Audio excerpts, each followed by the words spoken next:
বন্ধুগণ, কাঁকরোলের এই রেসিপিটা থাকলে গরম ভাতে আর কিছুই লাগবে না।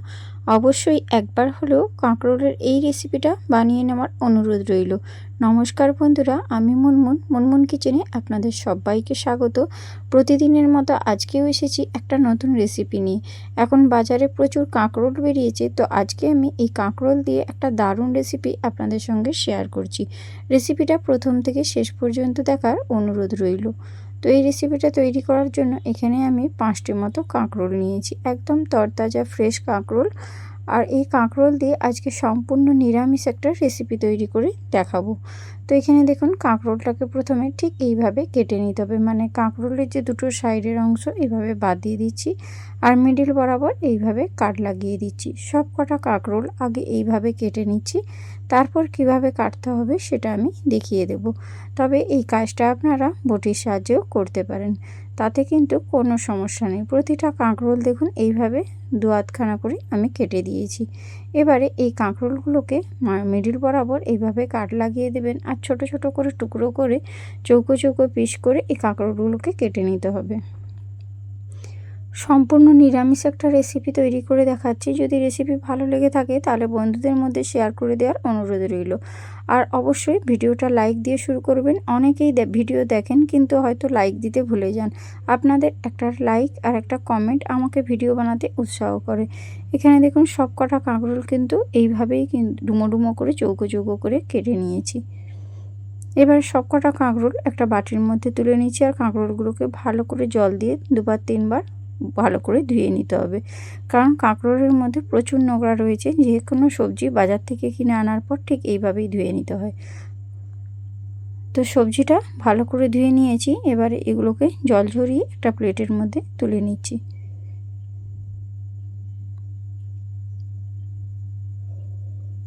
ভিডিওটা স্কিপ করবেন না, তাহলে আপনারা পারফেক্টভাবে এই কাঁকরোলের রেসিপিটা তৈরি করতে পারবেন না। এখানে দেখুন, একটা বড় সাইজের আলু নিয়েছি। তো আলুটাকেও ঠিক সেমভাবে কেটে নেব, মানে যেভাবে আমি কাঁকরোল কেটেছি ঠিক সেইভাবেই আলুটাকে কেটে নেব, ছোট ছোট ডুমো ডুমো চৌকো চৌকো করে। এই রেসিপিটা গরম ভাতে জাস্ট অসাধারণ লাগে। কাঁকরোলের এই একটা রেসিপি দিয়েই কিন্তু সম্পূর্ণ ভাত খাওয়া হয়ে যাবে, অন্য কোনো তরকারির প্রয়োজনই হবে না। মাছ মাংস সব ফেল হয়ে যাবে কাঁকরোলের এই রেসিপির কাছে। তো আপনাদের সঙ্গে কথা বলতে বলতে দেখুন, আমার যে একটা আলু নেওয়া হয়েছে সেই সম্পূর্ণ আলুটাই আমি একদম ছোট ছোট করে এইভাবে কেটে নিয়েছি। এবার আলুগুলোকেও আমি তুলে ভালো করে ধুয়ে নেব অফ ক্যামেরাতে। এখন একটা পাত্রের মধ্যে দেখুন, কাঁকরোল আর আলু দুটোই নিয়ে নিয়েছি, মানে দুটোই এইভাবে চৌকো চৌকো করে কেটেছি, ভালো করে পরিষ্কার করে ধুয়ে একটা প্লেটের মধ্যে নিয়ে নিয়েছি। এখন চলুন মশলাটা তৈরি করে নিই। তো এই রেসিপিটা তৈরি করার জন্য 2 চামচ সাদা তিল আর 2 চামচ নিয়েছি সর্ষে। এখন আমি শিলনোড়ার মধ্যে মশলাটা বেটে নিচ্ছি। আপনারা চাইলে এটা মিক্সিতেও বেটে নিতে পারেন, তবে শিলনোড়াতে বেটে রান্না করলে তার স্বাদ একটু আলাদাই হয়। তো আমি আজকে শিলনোড়াতে বেটেই মশলাটা তৈরি করে নেব, কারণ এই মশলাটা যদি শিলনোড়াতে বাটা হয় তাহলে রেসিপির স্বাদ দ্বিগুণ হয়। অল্প অল্প করে জল দিয়ে তিল আর সর্ষেটা এইভাবে বেটে নিচ্ছি। এই পর্যায়ে দেখুন, খুব পেনো করে কিন্তু মশলাটা বাটতে হবে, মানে সর্ষে যাতে গোটা না থাকে সেদিকে লক্ষ্য রাখতে হবে। তার জন্য আমি দুবার ধরে এইভাবে বেটে নিয়েছি, একদম পিনো করে।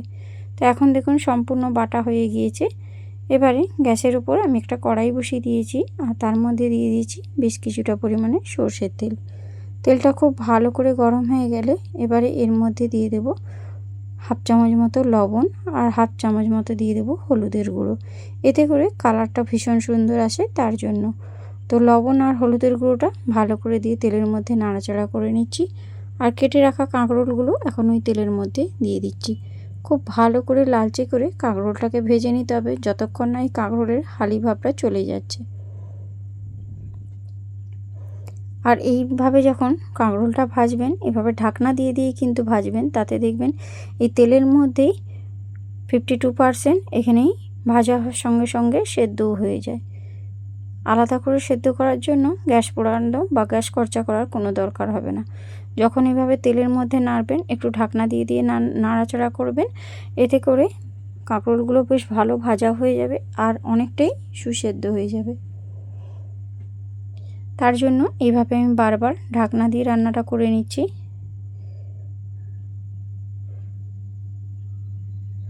এই পর্যায়ে দেখুন কাঁকরোলটা যখন একটু ভাজা ভাজা হয়ে আসবে তখন কেটে রাখা আলুগুলো ওই কাঁকরোলের মধ্যেই দিয়ে দেব।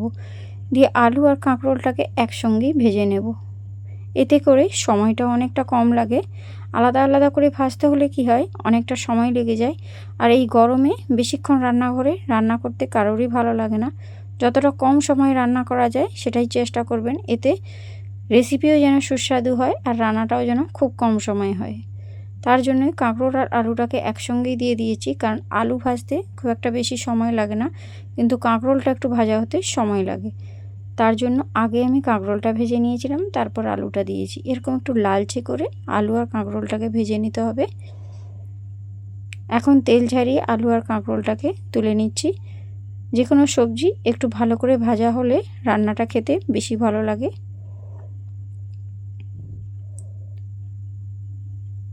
তো এই পর্যায়ে দেখুন আলু আর কাঁকরোলটাকে একটা পাত্রের মধ্যে তুলে নিয়েছি। ওই একই কড়াইয়ের মধ্যে আবারও একটু সরষের তেল দিয়ে দিয়েছি। রেসিপিটা আমি সম্পূর্ণ সরষের তেলেই করছি। আর এখানে দিয়ে দিলাম ছোট চামচের 2 চামচ কালো জিরে আর একটা গোটা শুকনো লঙ্কা ফোড়নে দিয়েছি। আর এখন এর মধ্যে দিয়ে দেব একটা বড় সাইজের টমেটো কুচো। টমেটোটাকে তেলের মধ্যে নাড়াচাড়া করে একটু ভেজে নিতে হবে। আর এই পর্যায়ে দেখুন টমেটোটা মোটামুটি একটু ভাজা হয়ে গিয়েছে। এখন বেটে রাখা ওই মশলাটা আমি এখন ওই তেলের মধ্যে দিয়ে দিলাম। দিয়ে নাড়াচাড়া করে খুব সুন্দর করে একটু মশলাটা কষিয়ে নিতে হবে। এখন আমি এর মধ্যে দিয়ে দিচ্ছি হাফ চামচ হলুদের গুঁড়ো, হাফ চামচ লঙ্কার গুঁড়ো, আর দিয়ে দিচ্ছি হাফ চামচ ধনিয়ার গুঁড়ো। আর কিছু মশলা দেব না, বাড়িতে থাকা উপকরণ দিয়ে এভাবে তৈরি করে দেখবেন, খেতে অসাধারণ লাগে। আর গুঁড়ো মশলাটা দিয়ে মশলার সঙ্গে ভালো করে নাড়াচাড়া করে কষিয়ে নেবেন। আর এখানে একটা কথা বলে রাখি, যদি আপনারা সাদা তিল না থাকে তাহলে এখানে আপনারা রেসিপিটা সরষে আর পোস্ত বাটা দিয়েও তৈরি করতে পারেন, তাতেও খেতে অসাধারণ লাগে। এখন মশলাটা যখন একটু কষা হয়েছিল, মানে মশলা থেকে যখন তেল ছেড়েছিল, তখনই আমি ভেজে রাখা আলু আর কাঁকরোলটা ওই মশলার মধ্যে দিয়ে দিলাম। দিয়ে একসঙ্গে আলু আর কাঁকরোলটাকে ভালো করে কষিয়ে নিচ্ছি।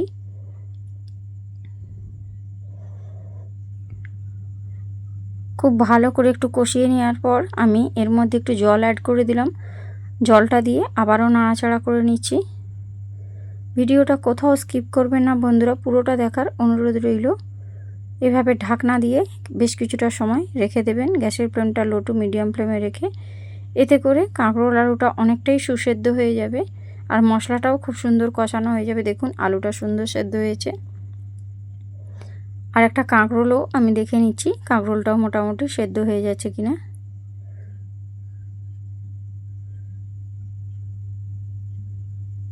আর এখন দেখুন আলু আর কাঁকরোলটা যখন একটু ভালো করে সেদ্ধ হয়ে গিয়েছে, আমি দিয়ে দিলাম একটা বাটি, 1 বাটি মতো জল। জলটা দিয়ে ভালো করে নাড়াচাড়া করে নিচ্ছি। দিয়ে এটাকে একটু ফুটিয়ে নিতে হবে। একটু ফুটিয়ে নিলেই দেখবেন এটা কিন্তু অনেকটাই ঘন হয়ে যাবে। এবারে এর উপর থেকে দিয়ে দেবো ফ্রেশ ধনেপাতার কুচো। ধনেপাতার কুচোটা দিয়ে আবারও নাড়াচাড়া করিয়ে নিচ্ছি। আর দিয়ে গ্যাসের ফ্লেমটা মিডিয়াম ফ্লেমে রেখে এটা একটু ঢাকনা দিয়ে দিব। আর ঢাকনা দিয়ে কিছুটা সময় রান্না করে নিয়েছিলাম। এখন দেখুন যে পরিমাণ জলটা ছিল জলটা অনেকটাই কমে গিয়েছে। আর এখন আলু কাঁকরোল ভালোভাবেই সেদ্ধ হয়ে গিয়েছে। দেখুন একদম সুন্দর পারফেক্টভাবে রেডি হয়েছে। তো এখন এর মধ্যে আরও কিছু উপকরণ অ্যাড করে দেব। এখানে একটু লবণ লাগতো, তার জন্য আমি আবার একটু লবণ দিয়ে দিলাম। আর একটু দিয়ে দিলাম চিনি। চিনিটা স্বাদের ব্যালেন্স করবে তার জন্য দিয়েছি, আপনাদের পছন্দ না থাকলে না দেবেন। তবে যে কোনো রান্নাতে একটু চিনি দিলে খেতে বেশ ভালো লাগে। তো এই পর্যায়ে দেখুন খুব ভালো করে এভাবে ফুটিয়ে নিয়েছি। আর এখন গ্যাসের ফ্লেমটা টোটালি বন্ধ করে দিয়েছি। দেখুন কালারটা কত সুন্দর এসেছে। এবারে এটাকে আমি একটা পাত্রের মধ্যে নামিয়ে নিচ্ছি। একদম দারুণ সুন্দর একটা কালার এসেছে, খেতে দারুণ লাগে। গরম গরম ভাতের সঙ্গে কাঁকরোলের এই রেসিপিটা থাকলে আর কিচ্ছু লাগবে না বন্ধুরা। তো আজকের আমার এই নিরামিষ কাঁকরোল রেসিপিটা কেমন লাগলো অবশ্যই জানাতে ভুলবেন না। আর আপনারা কে কোথা থেকে দেখছেন সেটাও জানাতে ভুলবেন না। তো আজকে আসি বন্ধুরা, টাটা, বাই বাই, দেখা হচ্ছে পরের ভিডিওতে।